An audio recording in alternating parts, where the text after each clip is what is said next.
건강에 대한 관심이 부쩍 높아지면서 등산 또 헬스 같은 운동 즐기시는 분들 많은데 과격하게 하신 분들도 많아요. 이때 무릎에 통증을 느껴서 병원을 찾을 때가 있는데 오늘은 무릎 통증의 많은 원인 중 하나인 무릎 반월상 연골 손상에 대해서 알아보겠습니다. 김종진 셀병원 정형외과 병원장과 함께 얘기 나눠보죠. 병원장님 안녕하십니까?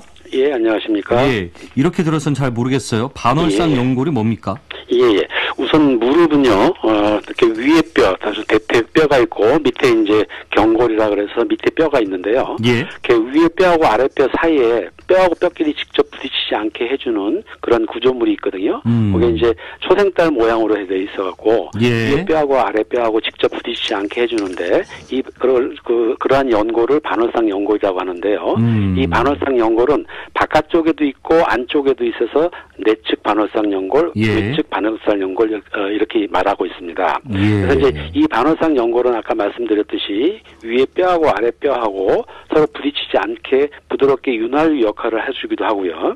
그다음에 이제 우리가 걸어 다닐 때 보면은 체중이 다 무릎에 좀 쏠리지 않습니까? 예. 그 체중을 좀 분산시켜주는 그런 역할을 해서 무릎의 관절 자체를 보호해주고 그다음에 부드럽게 움직이게 하는 그런 중요한 구조물이 되겠습니다. 우리가 저 허벅지 그 넙다리 뼈하고 이제 그 종아리 그 뼈 사이를 그렇죠. 이제 그쵸 이게 맞닿았을 때 관절이니까 여기가 그렇죠. 그러기 위해서 이 연골이 있는 것이다. 그리고 안쪽에도 있고 바깥쪽에 있고. 그렇죠. 부딪히지 않게 유지해 주는 건데 우리가 가끔 가서 이제 무릎이 아파서 사진을 찍어 보면은 위에 뼈하고 아래 뼈 사이가 좀 떠 있거든요. 엑스레이 상에서 떠 있는데 그 공간을 채워주는 물질 구조물이 이런 반월상 연골이다 이렇게 생각하시면 되겠습니다. 그 사이에 틈이 뼈가 있는 게 아니고 이렇게 연골이 자리를 하고 있는 거고요. 그러니까 네네, 그렇습니다. 우리가 저 슬개뼈라고 하나요? 이렇게 동그랗게 그걸 밑에 이제 받치고 있는 거죠? 아니요. 그거는 이제 슬개골뼈라는 거는 우리가 뼈가 이제 무릎은 세 개가 있는데 크게 대퇴뼈하고 밑에 이제 경골뼈하고 그 앞쪽에 동그랗게 생긴 뼈는 슬개골이라고 합니다. 이제 고하고 고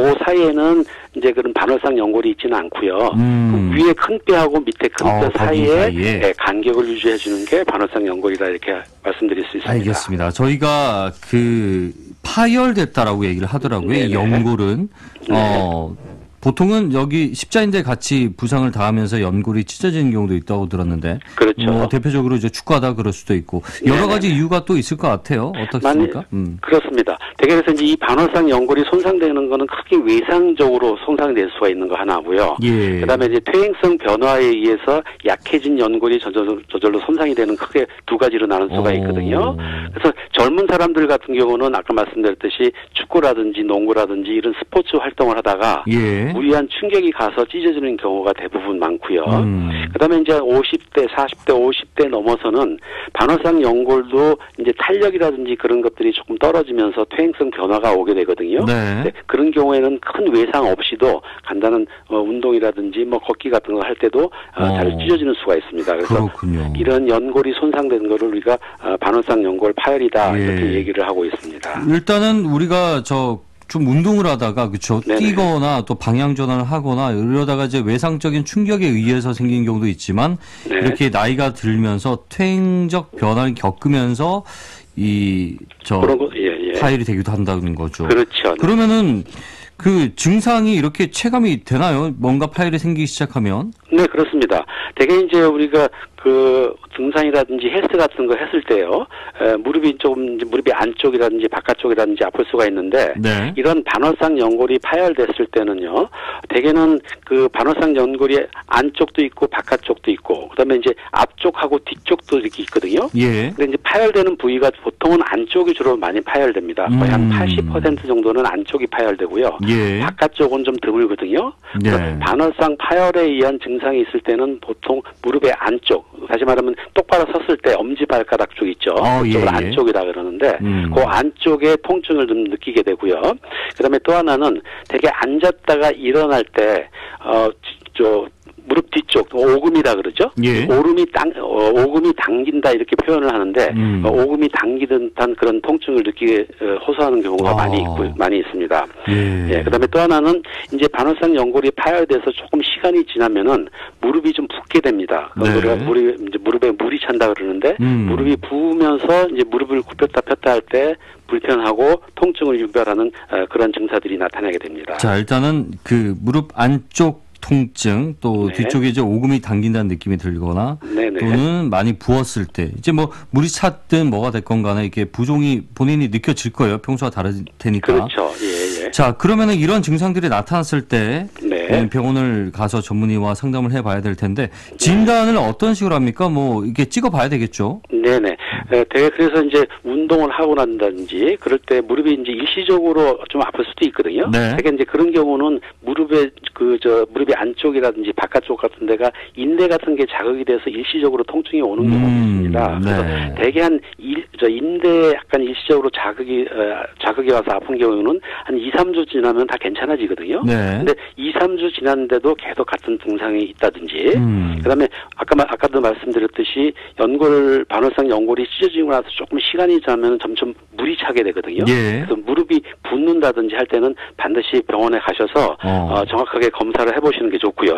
검사를 하시는 거는 대개는 이제 요즘에는 엑스레이는 뼈만 나오기 때문에 반월상 연골이 정확하지 않아서 MRI를 찍으면은 정확하게 알 수 있습니다. 그렇군요. 그래서 그런 경우 무릎이 붓는다든지 물이 찬다든지 아니면은 2, 3주 이상 되는 통증이 계속 있는 경우는 병원에 가서 정확하게 진단을 받는 것이 중요합니다. MRI가 시간도 걸리고 또 이제 비용도 아무래도 있다 보니까 가자마자 MRI 하자 이렇게는 좀 그 환자들이 부담 느낀 경우도 있잖아요. 이럴 경우에는 이제 말씀하신 대로 아까 말씀하신 그 통증과 또 2, 3주 이상 그것이 지속될 때 그때는 이제 MRI를 찍어서 그렇게 해서 이제 건강을 보다가도 계속 아프면은 왜냐면 반월상 연골은 한번 손상이 되면은요.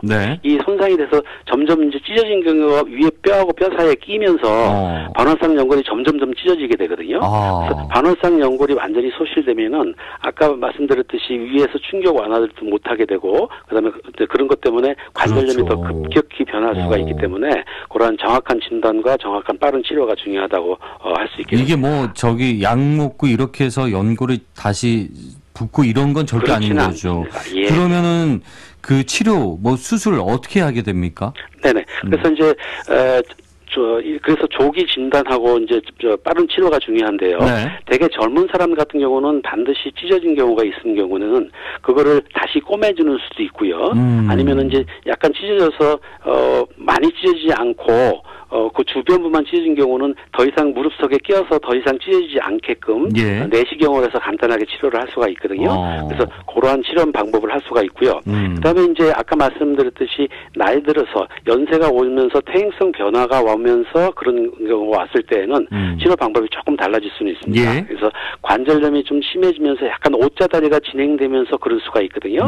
그런 경우는 반월상 연골을 다시 꼬매주거나 아니면 손을 좀 봐준 다음에 옷자다리를 교정을 해서 아까 말씀드렸듯이 대개는 안쪽으로 그런 변화가 많이 온다 그랬잖아요. 그래서 체중을 바깥쪽으로 이동시켜주는 그런 수술 방법도 많이 시행하고 있습니다. 그래서 그쪽으로 이제 안쪽으로 최대한 그 부담이 덜 가게끔 구조를 바꿔준다는 거네요. 그렇습니다. 알겠습니다. 그러면 이거 만약에 수술을 이게 아까 꿰매는 경우도 있다고 했는데 그런 경우에는 일상 회복까지는 시간이 얼마나 걸립니까? 대개는 한 달 정도까지는 이제 그 꼬매서 붓는 시기가 있기 때문에 그때까지는 부분 체중과 물론 목발을 좀 집어서 체중을 완전히 안 가게끔 그렇게 해주고요.